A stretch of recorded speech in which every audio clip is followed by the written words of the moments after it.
Hello, hello. How we doing, everybody?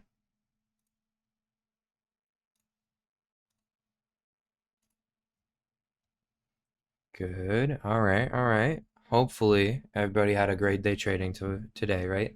That's what we say every time, but that's what we hope for every time. Every time we do engage with the markets, we are hopeful for a positive outcome.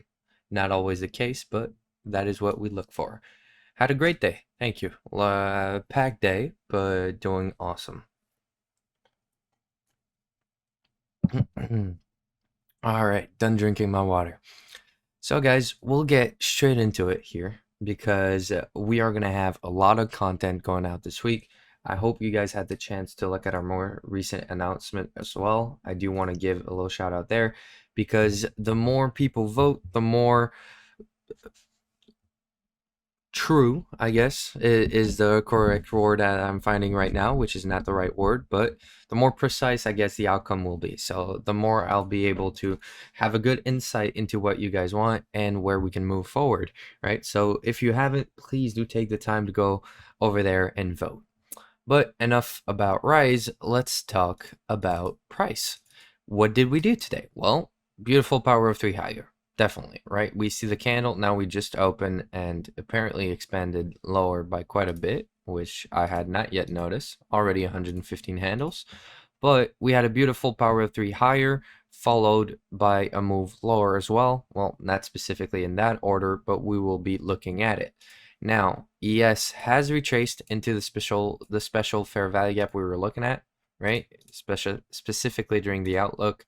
And as I said, it's not because it goes there once that I don't think it will be revisited. So my idea remains the same, but I am going to be looking for some sort of move lower first before attempting to go higher. So we definitely had the same things, right?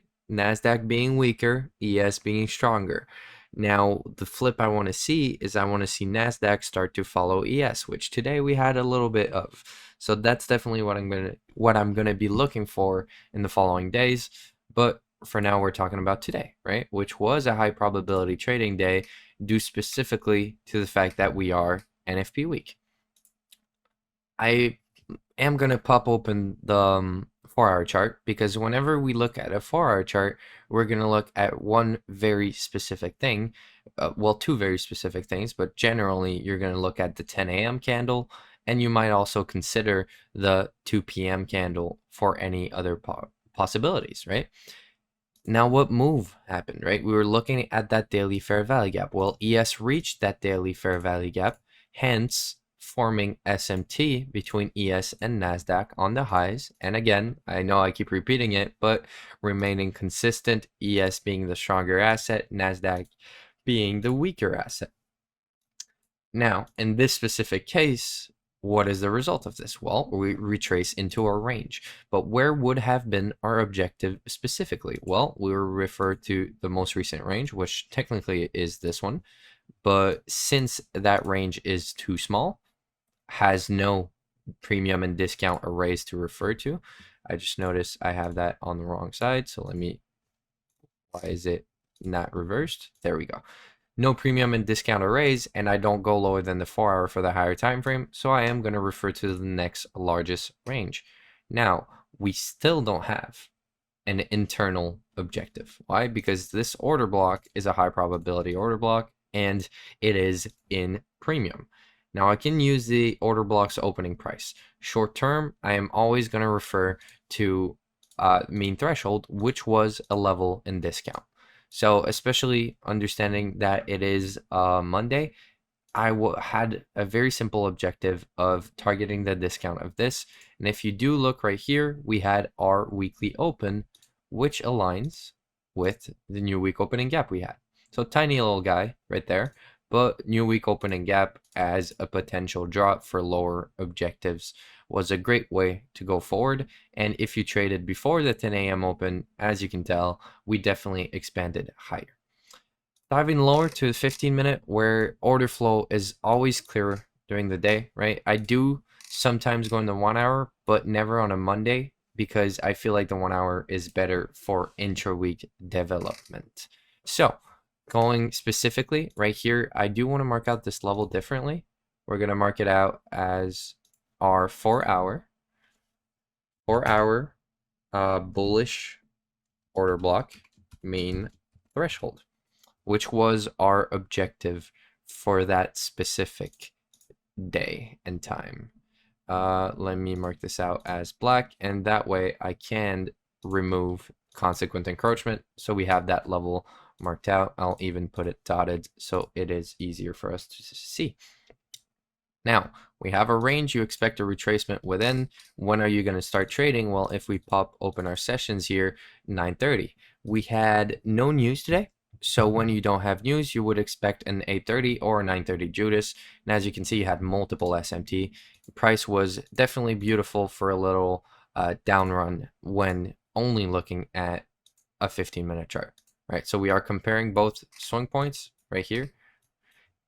And you notice we have lower time frame SMT alongside higher time frame SMT at a key level, right? What was that key level? The daily fair value gap that we noticed that price ES specifically jumped into at this level.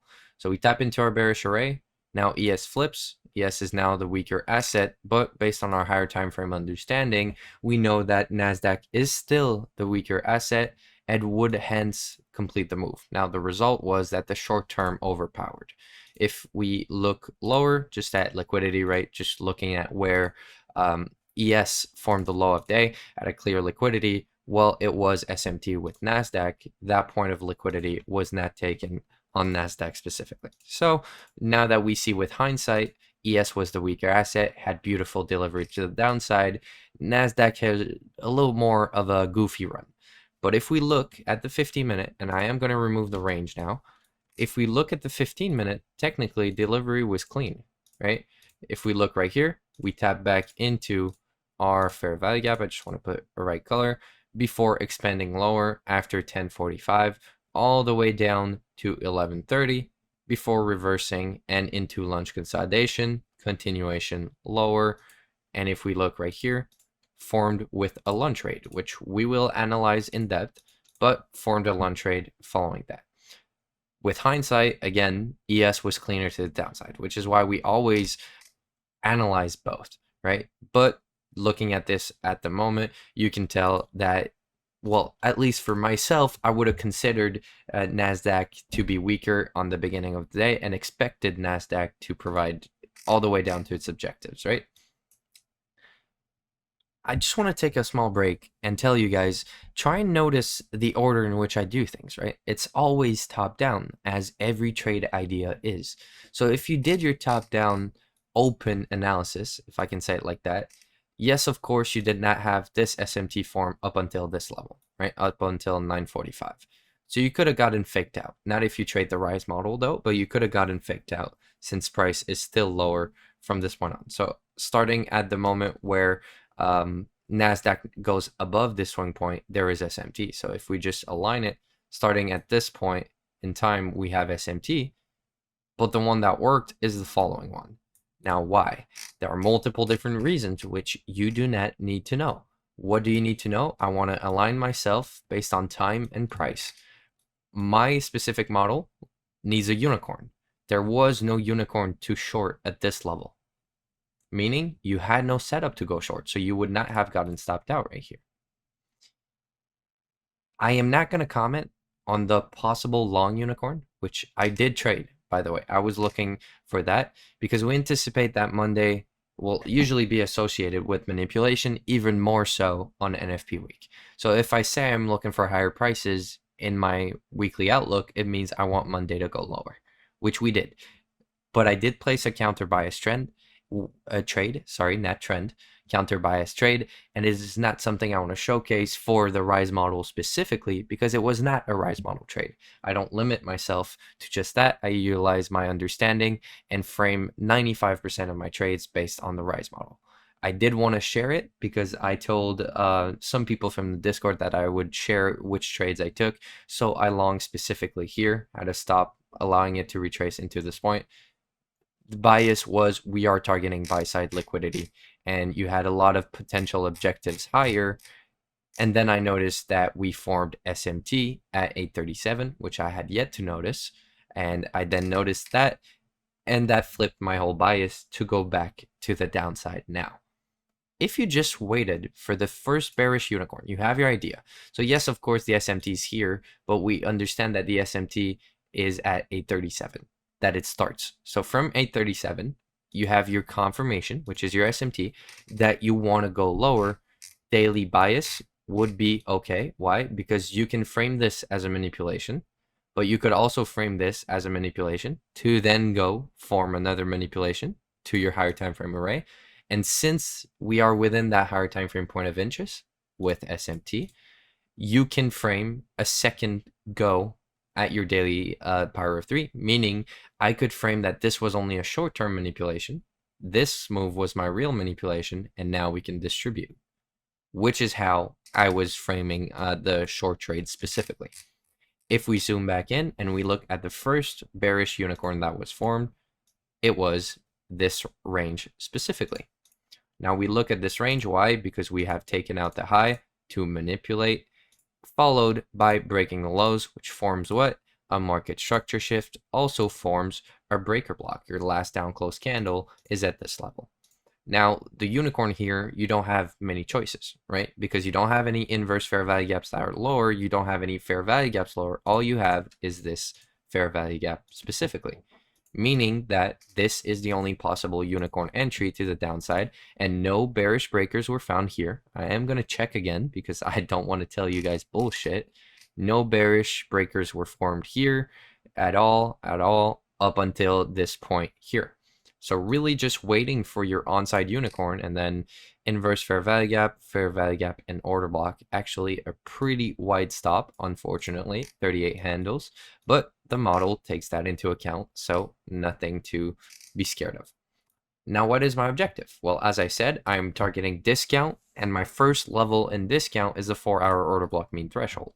Now, is that very adjustable? Am I going to target 4-hour order blocks mean threshold often? Not at all, right? So is it the best example to give you guys? No.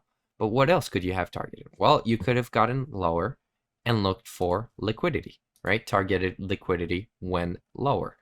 Meaning I would go to a 15-minute chart, because that's always what I utilize, and I would target liquidity. Now, what do we have? We have a clear point in liquidity here, which was what? Our current low of day.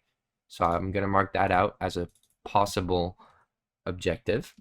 So current low of day.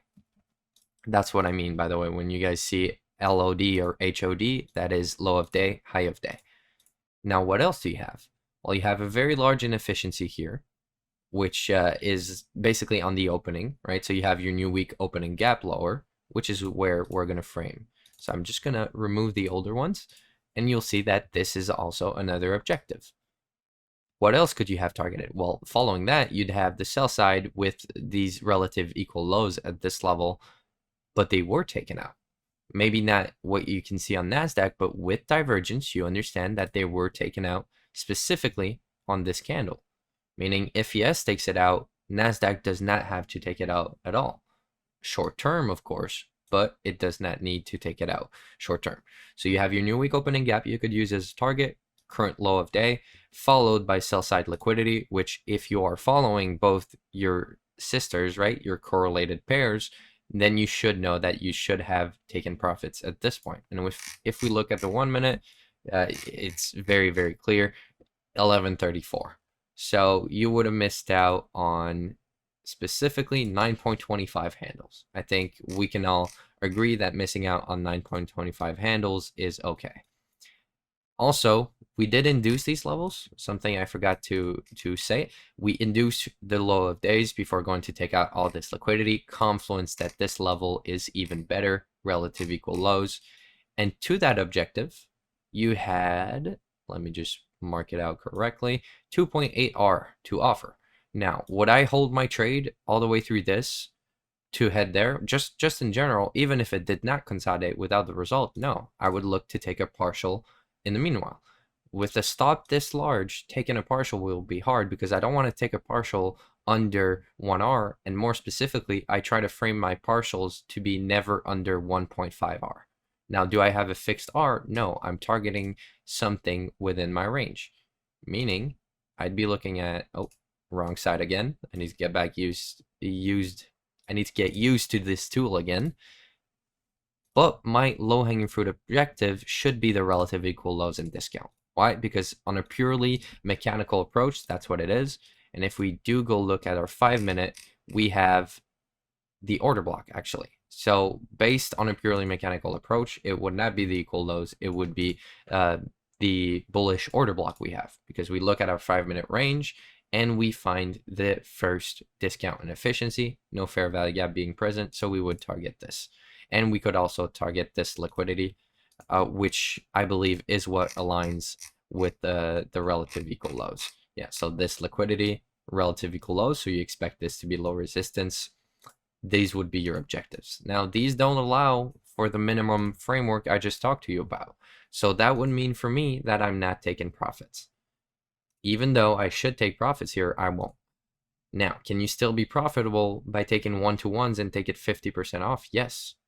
So basically, you should take profit here. I'm just trying to explain to you guys why I did indeed short here, and I did not take profit at this level. I specifically held all the way to low of day, which thankfully we did reach that after scaring me a shit ton, after giving back a lot of handles to allow for that move to happen, which should be too many. But we did reach that final objective at the end, so all ends well. Now after this, you're going to hold all the way to your higher time frame objective. You can leave runners on. We are not going to talk about what you should do, what you could have done, right? The thing is, we want to be pessimistic whenever we're analyzing price. What move can I catch all the time? Well, breaker, unicorn, entry on the unicorn, partial here, and then full target here. So now you would have 1.4 realized R if you kept 50% of your position here, and you took out 50% of your position at 1.09. Let's just round down to 1. Then that means you made 1.9 R realized. So if you risk $1,000, you made $1,900 on the day. Not too bad, even though it's a little bit on the lower side of R's compared to what I'm used to. And then of course you could have held all the way here and actually all the way here for when ES took it. Let's just utilize the close of the candle to be realistic. So you could have waited all the way to the close of the candle here for 5.3 R on your final contract if you left a runner all the way down there. That was the first setup. Now, why am I not going to speak on the long specifically? It's not because it was a bad long, right? There was clearly a long opportunity here, and you had definitive objectives here. Even though we took it out by a tick, I already told you guys before, whenever we take out a target by a tick, to me that is simply inducement. It has not taken out the liquidity. It had clear objectives here, and I will frame this as an original consolidation to showcase that we have the sell side of the curve and the low resistance buy side of the curve. But to me, there was no entry whatsoever. Why? Because if I frame my trade based on a unicorn, this is the only breaker block that I will try and look for a trade of. And if you notice, at no point in time did we retrace into a fair value gap or whatsoever after the creation of that breaker block. So if you did trade it before, which is a possibility, it is something that I teach, anticipating your breaker block formation, then you could have taken a trade here. And let's just say we look at the stop, then you'd have inverted fair value gap, you have an order block to your left, followed by another order block here. Whenever your order block is glued to a swing point, you're going to adjust it to the swing point. And that would, of course, have allowed a beautiful trade and all of that. But why am I not going to talk about it? Because it is not the conservative approach. For any type of beginning student, this is the type of trade where I just say, you know what? You missed the move. Why? Because you didn't have a clear unicorn. You had to anticipate it. That is for more advanced, experienced traders.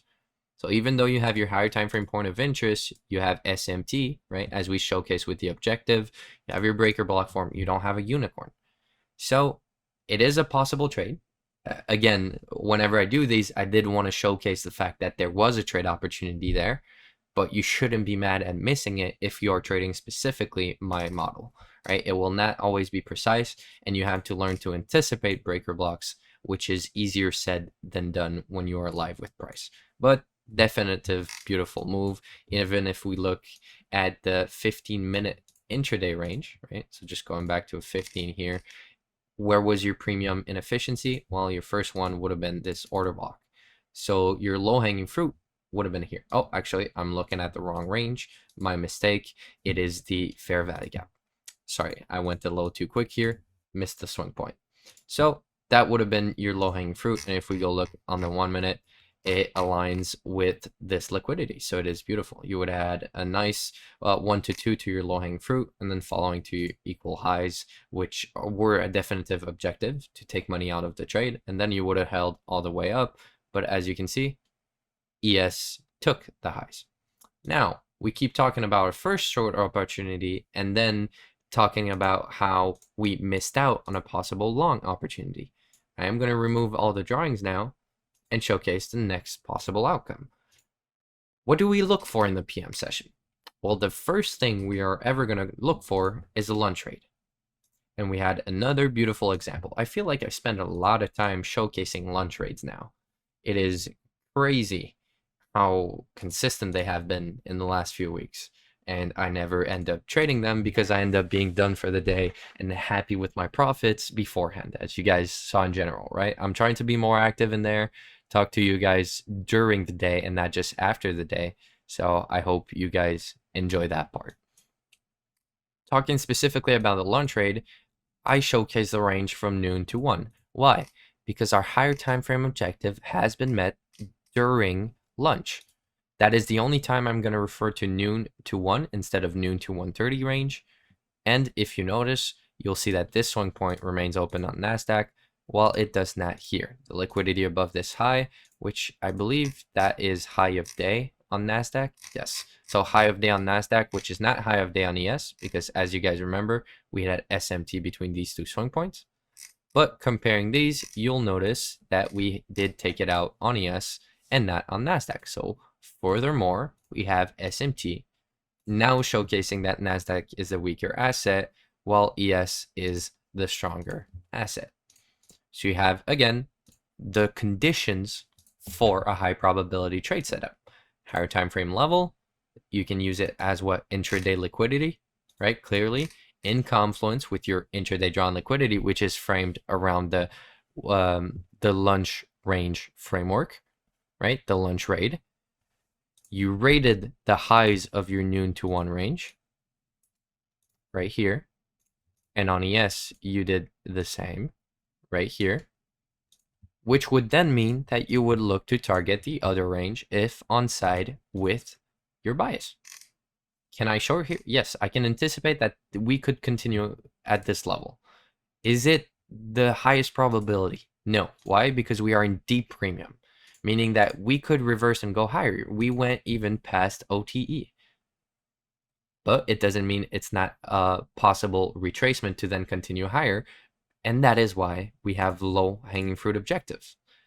Basically, our low-hanging fruit objectives, how we frame these zones to be our ideas, is very simple.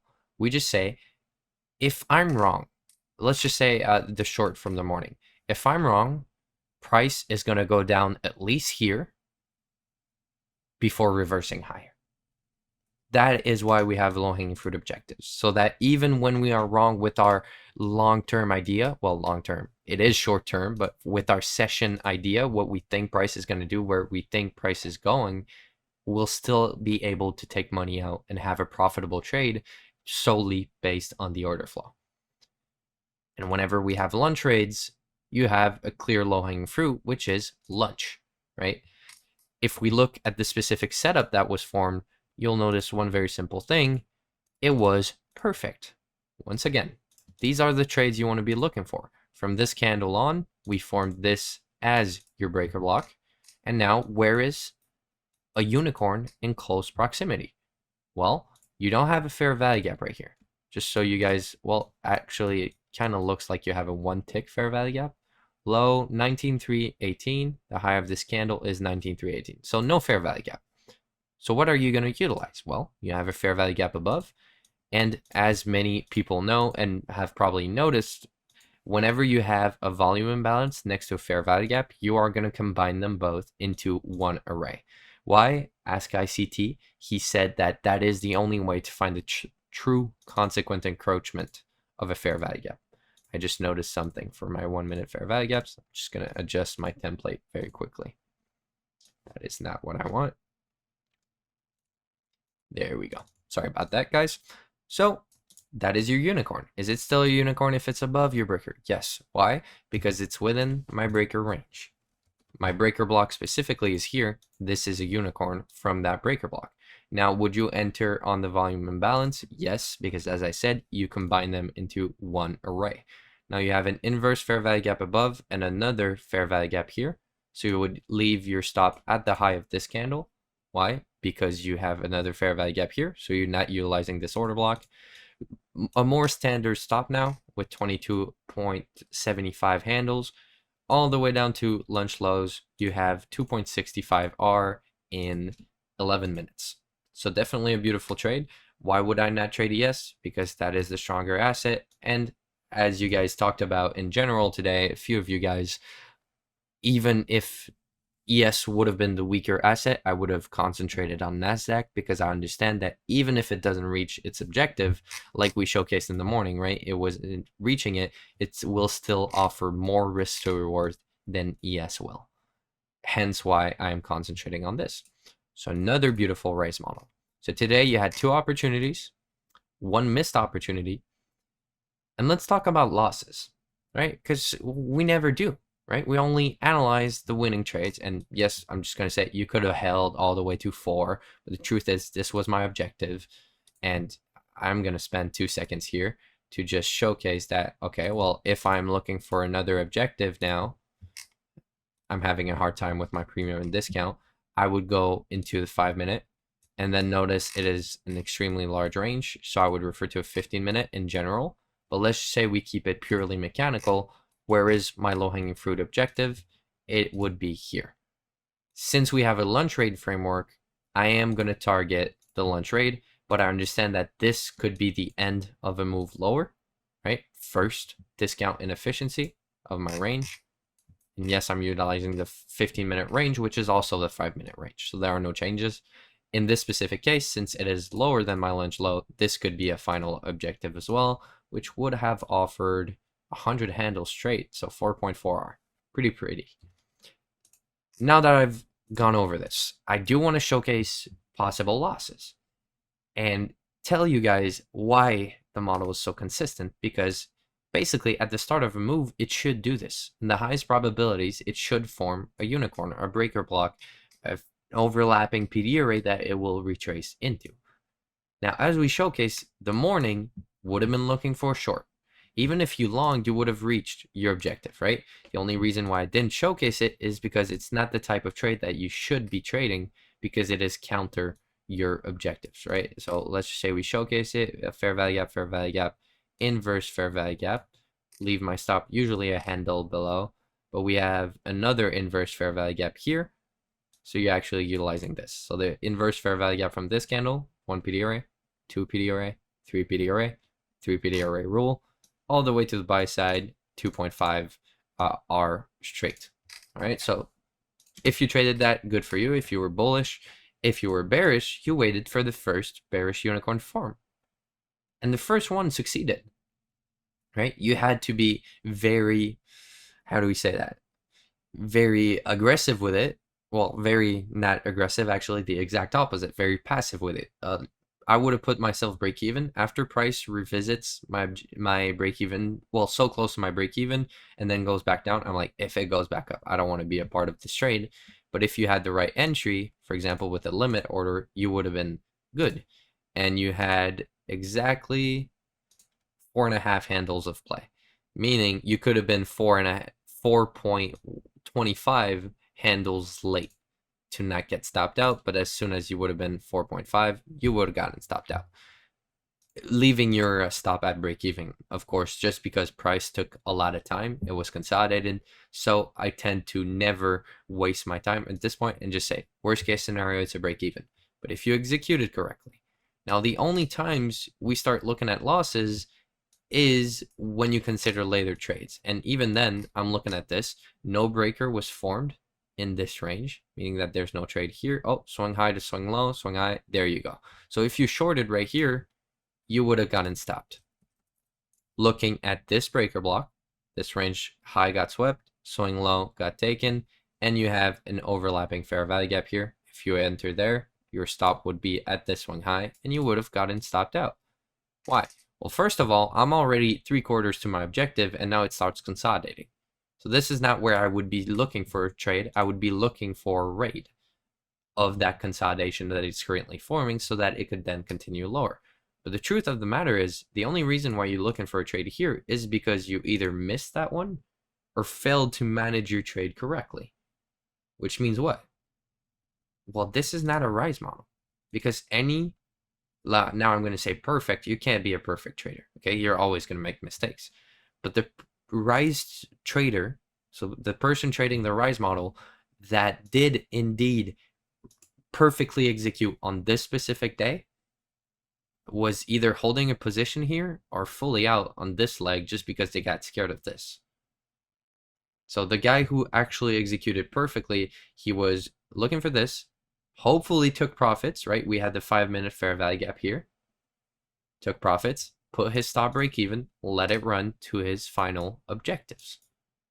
Now, if you're looking for a continuation, you would have had a loss opportunity pretty much. And then you could have shorted here, which did indeed work out. But the truth of the matter is, if I'm shorting here with my stop all the way, technically one fair value gap, one PDRA, 2 PDRA, and then the order block, meaning I would have a 49 handle stop. So if you guys see, pretty hard to get even close to 2R. I need a 100 handle run for 2R. So this is just not the type of trade I'm looking for. I have a specific max stop loss size, which is just based on my risk, pretty much how much I can risk. I need to make sure I always have at least 2 contracts to be able to manage my trade correctly. But pretty much what I'm saying is, from this point on, you're too late. Even this point, you're too late. This is very late. So considering this, if you only looked at breakers that was aligned, even if you didn't, honestly, I'm looking at one possible long loss here, because you would have won long and then lost long from longing this. You would have had a tiny ass move and then hopefully been able to break even, because there was SMT at this specific level. If we compare this swing point to this one, so there was SMT, so hopefully you noticed that and broke in even your trade or even closed it before it dropped down. But even then, you would be in profit on the day, because you would have made 2.5 something R, lost 1 R, and then where's your next long opportunity? Well, here there's a stop opportunity. I don't know why you're looking for a trade into lunch, to be honest. And then you would have had no entry possibility on this setup that we showcased. So I'm looking at, no matter your bias, the model was profitable today. If you were long, you would have had 1 win. Based on my rules, you would have been done for the day. But if you tried again, you would have had a loss.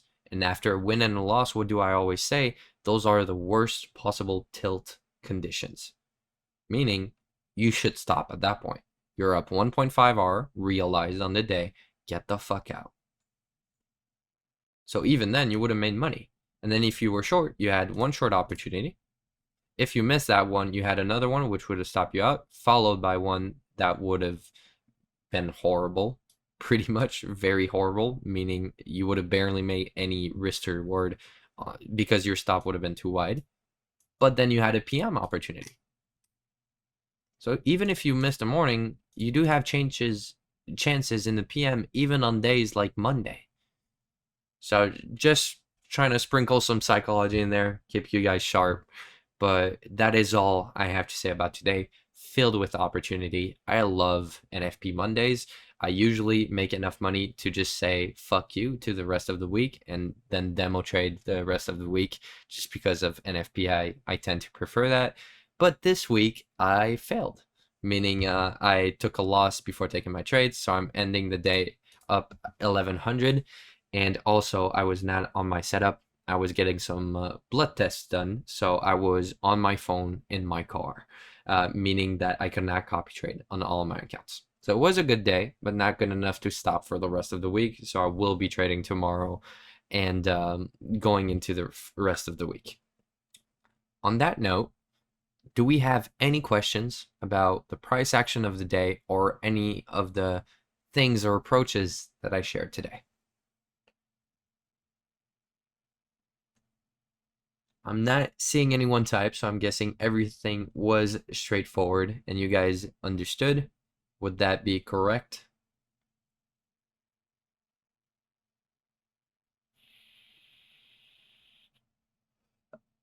All right, thank you for the answer. Well, I wish you guys a great day. We'll be back at it every day of the week but Thursday this week, so I guess I'll see you guys tomorrow. Good luck trading during the day.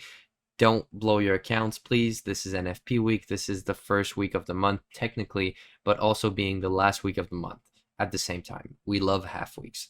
So take it easy, go for low hanging fruits, and don't blow your full account. You guys have a great time. We'll see each other tomorrow. Good night, guys.